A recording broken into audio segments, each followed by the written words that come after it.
天地灵气孕育出。 Seperti yang dijelaskan di film pertama, tubuh Nija dan Aobing hancur akibat ledakan petir ketika mereka berusaha menyelamatkan desa dari konflik. Meskipun demikian, jiwa mereka tetap bertahan dan berada di dalam bola teratai ajaib. Namun bola teratai ini hanya mampu menahan jiwa mereka selama 7 hari saja. Setelah batas waktu itu terlampaui, jiwa Nija dan Aobing akan lenyap untuk selamanya. Dalam kondisi tersebut, Taijen berinisiatif menciptakan tubuh baru bagi keduanya. Proses ini dilakukan dengan memanfaatkan kekuatan teratai 7 warna, dibantu oleh warga yang kini menganggap keduanya sebagai penyelamat. Berkat energi bunga teratai ajaib, Taijen berhasil membuat adonan yang kemudian dibentuk menjadi tubuh mereka. Namun tubuh tersebut masih sangat muda dan rapuh menyerupai tekstur jeli, sehingga memerlukan perawatan dan perlindungan khusus sebelum benar-benar siap digunakan. Karena teratai ajaib cuma ada satu, Taijen pun menyelesaikan tubuh Aobing terlebih dahulu. Sementara Nija justru berusaha mengubah bentuk tubuhnya yang dia anggap kurang menarik. Tak lama kemudian seorang prajurit memberi kabar mengejutkan bahwa Gang Bao datang menyerang desa mereka. Li Qing dan Tianju yang merupakan pemimpin desa Centang sekaligus orang tua Nija memberitahu Gang Bao bahwa Aobing masih hidup. Namun Gang Bao tidak mau percaya begitu saja. Ia langsung membuka portal ajaib sehingga gerombolan monster dan naga dari neraka langsung menyerbu desa Centang.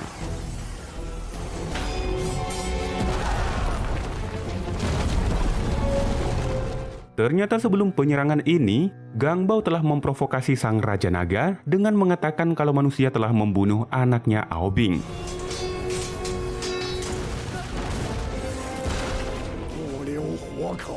Di tengah pertempuran itu, Gang Bao tak sengaja melihat ke arah sana. Merasa ada yang aneh, ia pun menghampiri kubah sihir itu dan mendapati Taijen sedang membuat tubuh baru bagi Aobing dan Neja. Namun alih-alih berterima kasih, Gang Bao justru mengerahkan para naga untuk menyerang Neja, berniat untuk mengambil bola iblis yang ada di dalam dirinya. Tepat ketika serangan dilancarkan, Aobing memaksakan diri untuk memblokir serangan itu dengan tembok es, sehingga tubuhnya mulai retak karena masih sangat muda dan rapuh. Pada saat yang bersamaan, Raja Naga Aoguang merasakan kehadiran aura anaknya. Ia pun keluar dari tubuhnya, kemudian mendekati Aobing yang sudah dalam kondisi sekarat. Sebelum malaikat maut menjemputnya, Aobing menyampaikan permintaan terakhir. Ia memohon agar para naga menghentikan serangan terhadap desa dan meminta maaf karena merasa gagal menjalankan tugas yang diberikan Aoguang. Aobing juga meminta ayahnya untuk mengikhlaskan kematiannya sebagai bentuk penebusan dosa karena telah mengambil takdir Nija sebagai mutiara suci. Mendengar itu, Nija dengan tegas mengatakan bahwa ia bangga menjadi dirinya sendiri dan meminta Aobing untuk jangan mati dulu.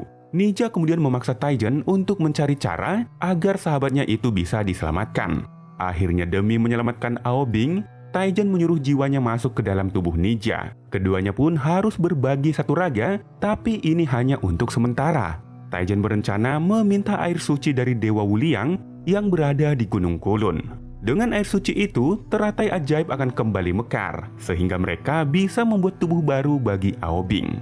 Namun Gang Bao tidak setuju dengan usulan Taijen. Ia khawatir Taijen akan mengadukan kejahatan mereka kepada para dewa. Ia pun menawarkan jalan lain, yaitu Nija harus mengikuti ujian keabadian yang salah satu hadiahnya adalah air suci yang mereka butuhkan. Akhirnya mereka pun sepakat. Taijen dan Nija akan pergi ke Gunung Kulun, sementara Gang Bao dan bangsa naga akan menunggu di dekat desa.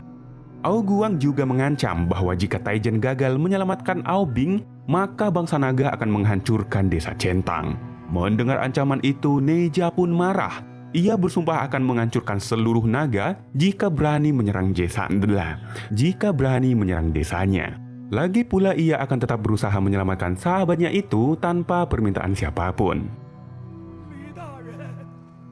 Sebelum mulai perjalanan, Nija diantar kedua orang tua dan bahkan semua penduduk sekampung.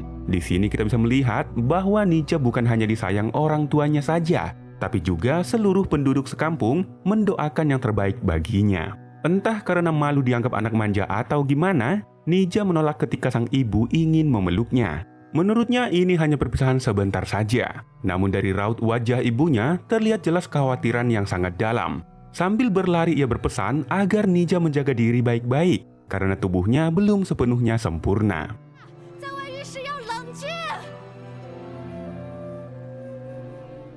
Selama perjalanan, Taijen melatih Aobing untuk mengambil alih tubuh Nija. Ini menjadi langkah penting karena jika Nija yang mengikuti ujian, para dewa akan segera menyadari aura iblis yang ada di dalam dirinya. Maka dari itu, Aobing lah yang harus menjalani setiap ujian sebagai Nija. Namun ada satu masalah, jiwa Nija terlalu kuat dan keras kepala sehingga Aobing kesulitan mengendalikan tubuhnya. Akhirnya Taijen memberikan obat tidur agar Nija tertidur dan Aobing pun bisa mengambil alih tubuh itu. Singkat cerita, mereka pun tiba di Gunung Kunlun dan bertemu dengan dewa Tawis tertinggi bernama Wuliang. Taijen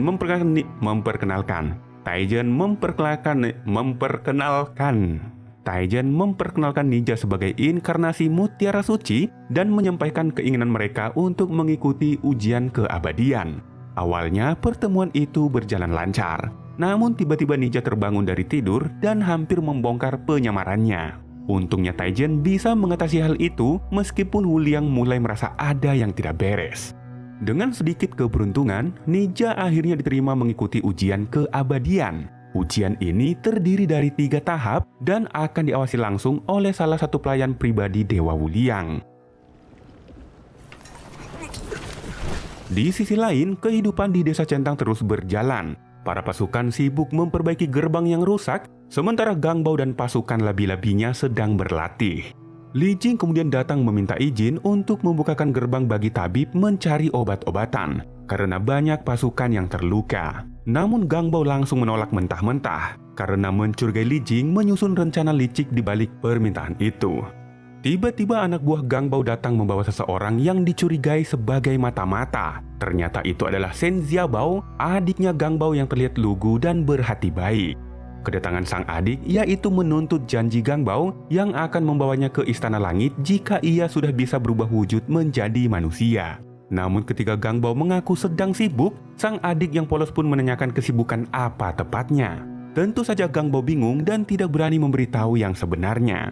Melihat situasi itu, Li Jing berkata kalau Gangbao sedang membantu mereka melindungi Desa Centang dari serangan monster laut. Sang adik yang mendengar itu pun langsung terlihat bangga dan menganggap kakaknya pantas menjadi panutan. Setelah itu, Gangbao menyuruh adiknya pulang terlebih dahulu dan berjanji akan menyusul setelah urusannya selesai.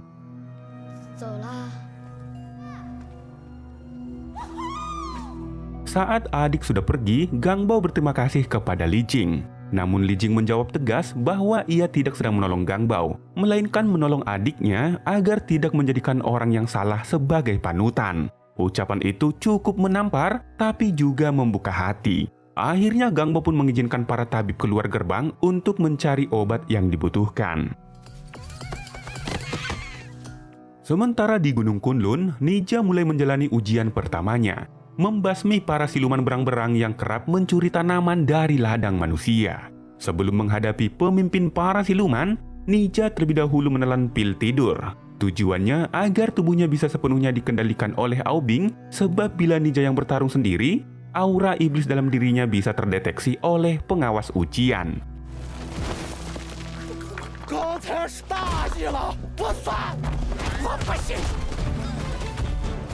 Awalnya semua berjalan mulus. Aobing mendominasi pertarungan. Namun masalah muncul saat Nija tiba-tiba terbangun di tengah pertarungan. Karena tidak boleh menggunakan kekuatannya, ia pun terpaksa menerima serangan dari pemimpin siluman dengan pasrah. Taijen yang mengawasi dari jauh pun sempat khawatir dan ketar-ketir. Namun beruntung Nija pingsan setelah tertimpa batu besar. Sehingga Aobing bisa mengambil alih tubuhnya lagi dan memenangkan pertarungan.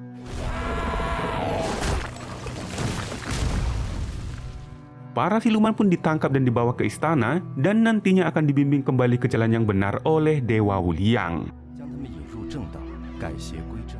Malam harinya di istana, Nija dan Taijen menghadiri rapat bersama para Dewa Tawis.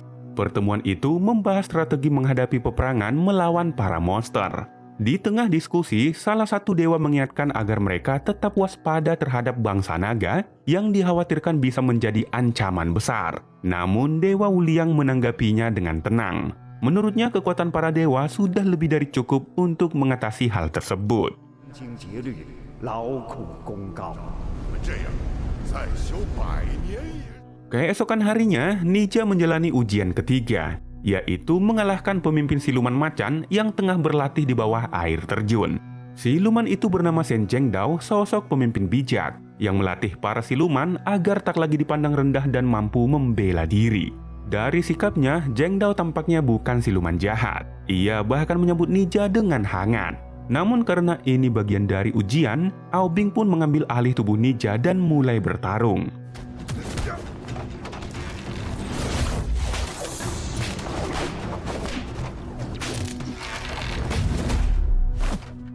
Pertarungan yang awalnya terlihat santai, kemudian berubah menjadi pertarungan sengit dan serius, seolah nyawa benar-benar dipertaruhkan. Dari kejauhan, Taizhen dan pengawas ujian mengamati jalannya pertarungan sengit itu. Zhengdao menggunakan kekuatan petir yang membuat Aobing cukup kewalahan. Sebagai balasan, Aobing membekukan seluruh aliran sungai untuk membatasi pergerakan lawan.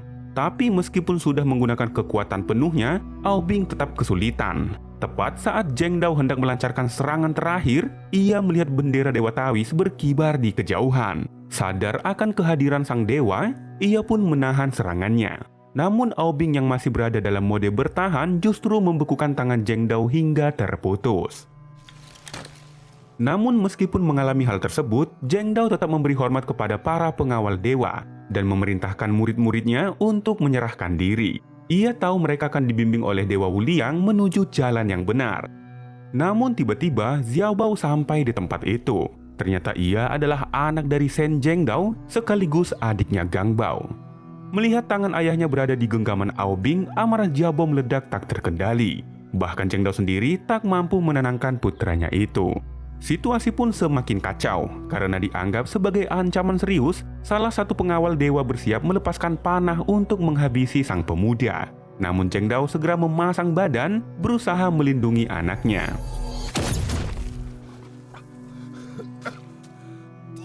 Sayangnya niat itu tak diindahkan. Sang pengawal justru menyerang Zhengdao dengan kekuatan penuh, seolah tidak memberi kesempatan untuk menjelaskan apapun. Aobing pun hanya terdiam dan tak mengerti dengan keadaan yang dia lihat sekarang. Dalam kondisi lemah, Zhengdao menyuruh anaknya untuk segera pergi dari sana. Tepat ketika si pengawal hendak membunuh anak itu juga, Aobing pun menghentikannya. Ia merasa hal itu sudah berlebihan.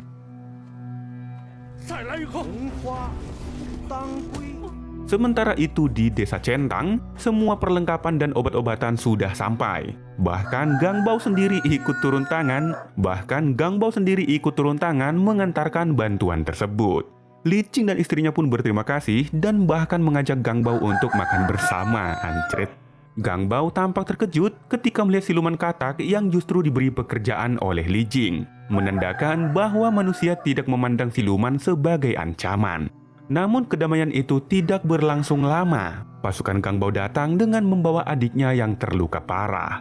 Dalam kondisi sekarat, Xiao Bao memberitahu kalau ayah mereka sudah tewas. Sebelum menghembuskan nafas terakhir, Xiao Bao sempat memberitahu kalau pelakunya adalah Nija. Mendengar kabar itu, Gang Bao pun sangat murka. Setelah menyelesaikan ujian kedua, Taizhen dan Nija berencana menemui Dewa Wuliang. Namun mereka diberitahu kalau Dewa Wuliang sedang sibuk scrolling TikTok. Tak lama kemudian mereka mendapat kabar kalau desa Centang sedang dalam bahaya. Saat itu juga mereka langsung kembali dan mendapati desa Centang sudah terbumi hanguskan. Seluruh penduduk hangus terbakar api dan tersisa hanya puing-puing sisa bakaran. Kesedihan Nija memuncak ketika ia menemukan helm milik ibunya, satu-satunya benda yang tersisa dari orang yang paling dicintainya.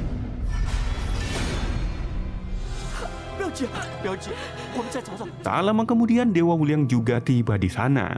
Salah satu pengawal mengatakan kalau ini adalah serangan dari bangsa naga. Mendengar itu, Taizhen pun terkejut karena sebelumnya sudah ada kesepakatan damai. Bagaimanapun juga, Nija masih dalam masa ujian. Melihat ninja yang telah dikuasai amarah, Wu Liang menawarkan bantuan untuk balas dendam. Namun ninja memilih menyelesaikan ujiannya terlebih dahulu karena ia telah berjanji akan menyelamatkan Ao Bing.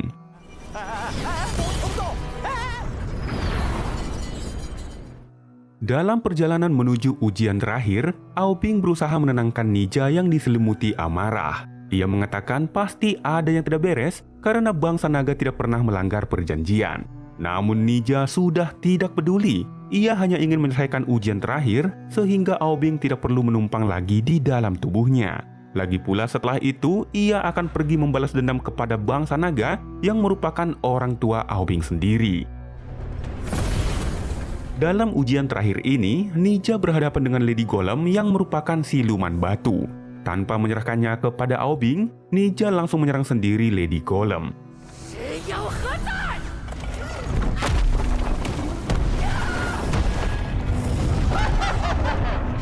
Lady Golem pun kewalahan menghadapi serangan bertubi-tubi dari ninja, sehingga ia terdesak dan mengubah bentuknya semakin besar sekali, sampai mengimbangi besarnya kebohongan para pejabat di Konoha. Namun karena sudah diselimuti amarah dan dendam atas kematian orang tuanya, ninja pun melepaskan kekuatan iblis yang sangat besar dan menghancurkan Lady Golem.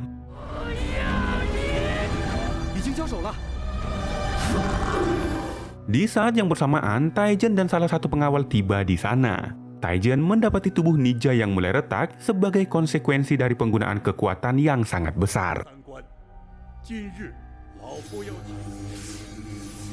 Setelah menyelesaikan semua ujian, ninja akhirnya diangkat sebagai salah satu dewa Taois.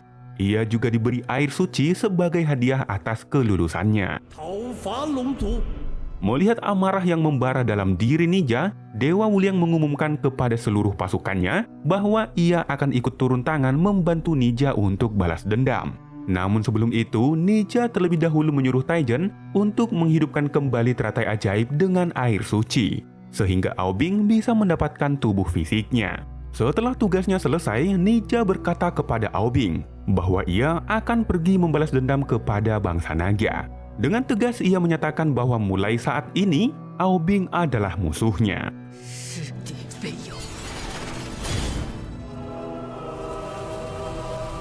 Sementara itu di tengah laut, Dewa Wu Liang datang menemui Ao Guang. Ia marah karena bangsa naga telah melanggar perjanjian karena menyerang desa Centang. Mendengar itu, Ao Guang pun terlihat bingung dan bersikeras kalau ia tidak pernah memberi perintah itu. Ia yakin kalau Gang Bao lah yang telah memanfaatkannya. Namun Wu Liang tidak peduli dengan penjelasan itu. Ia langsung menurunkan sebuah kuali raksasa untuk memasukkan semua bangsa naga dan monster laut ke dalamnya. Ao Guang kembali menemui para naga dan meminta kejelasan atas penyerangan ke desa Centang. Namun para naga mengaku kalau mereka hanya mengikuti perintah Gang Bao. Setelah itu, ia naik lagi ke atas dan mencoba untuk menghentikan Wu Liang. Namun tiba-tiba ninja datang dan langsung menyerang Ao Guang. Pertarungan sengit pun terjadi di antara mereka. Pada saat yang sama, para naga dan monster laut mencoba untuk bertahan di dalam kuali. Namun usaha itu sia-sia karena tak ada yang bisa menghentikan hukuman para dewa.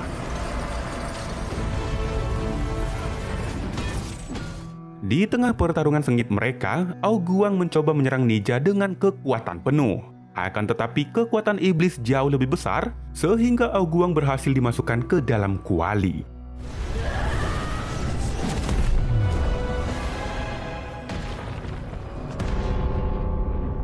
Wu Liang yang melihat itu pun memuji kemampuan ninja, meskipun ia sudah tahu identitas asli ninja yang merupakan reinkarnasi iblis.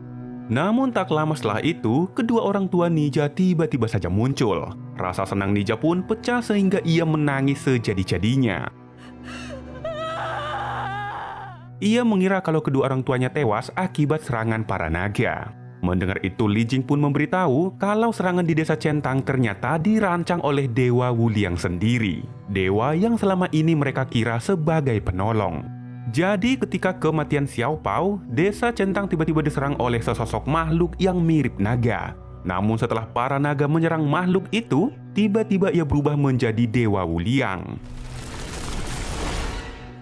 Dari sana terungkap bahwa ia telah memanipulasi segalanya, termasuk memanfaatkan Nija untuk menyerang keluarga Gangbao. Mendengar itu, Wu Liang pun tertawa.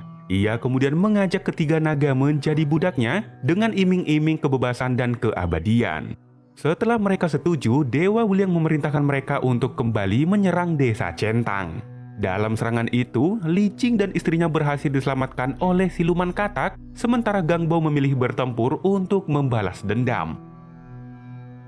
Li Jing juga memberitahu kalau para siluman yang ditangkap ternyata tidak untuk dibimbing ke jalan yang lebih baik, melainkan akan dimasak ke dalam kuali raksasa untuk dijadikan sebagai pil keabadian. Dan semua rencana jahat itu bertujuan agar Wu Liang memiliki alasan menghukum para naga yang kemudian akan dimasak menjadi pil keabadian. Setelah semua terbongkar, Nija dan Aobing memutuskan untuk menghentikannya. Namun mereka dihadang pengawal Wu Liang yang kemudian membuka portal agar naga pengkhianat bisa keluar.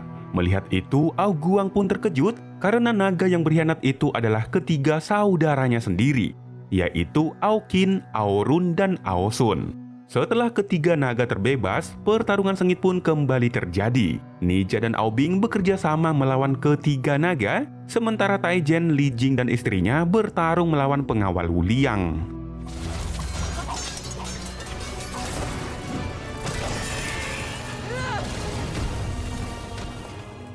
Di tengah pertempuran itu, Nija dan Aobing menciptakan kabut tebal dari perpaduan api dan es. Setelah itu mereka mengecoh para naga dengan menggunakan sihir penyamaran. Setelah berhasil mengecoh, Nija dan Aobing langsung melancarkan serangan untuk menghentikan Wu Liang. Namun Wu Liang melumpuhkan mereka dengan kutukan penembus jantung. Demikian juga Taijen dan kedua orang tua Nija berhasil ia tahan. Setelah itu, Wu Liang memasukkan Aobing, Nija, dan kedua orang tuanya ke dalam kuali.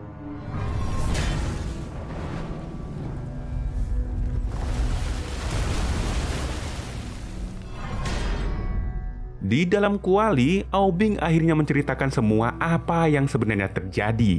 Penjelasannya membuat Ao Guang tersadar hingga ia memutuskan untuk bertindak.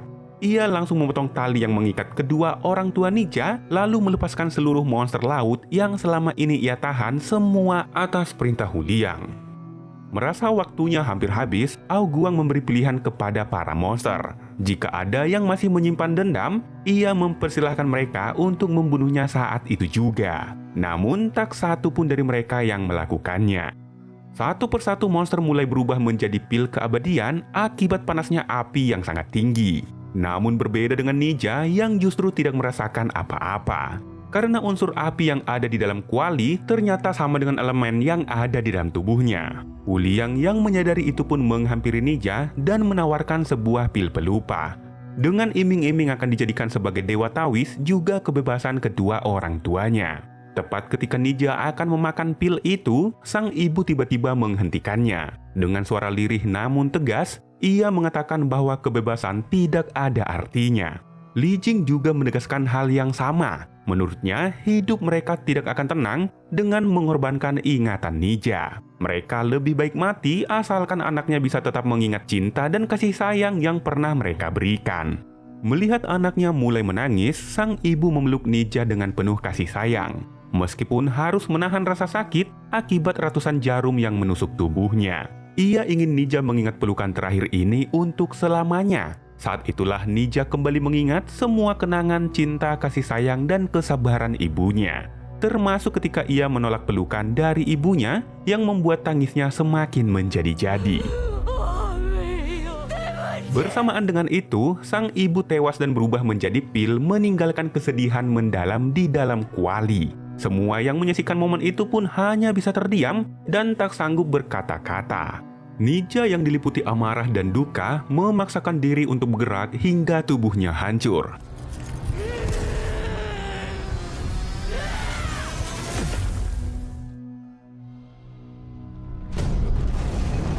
Di atas sana, Wu Liang merasakan kekuatan besar bangkit dari dalam kuali. Dan benar saja kekuatan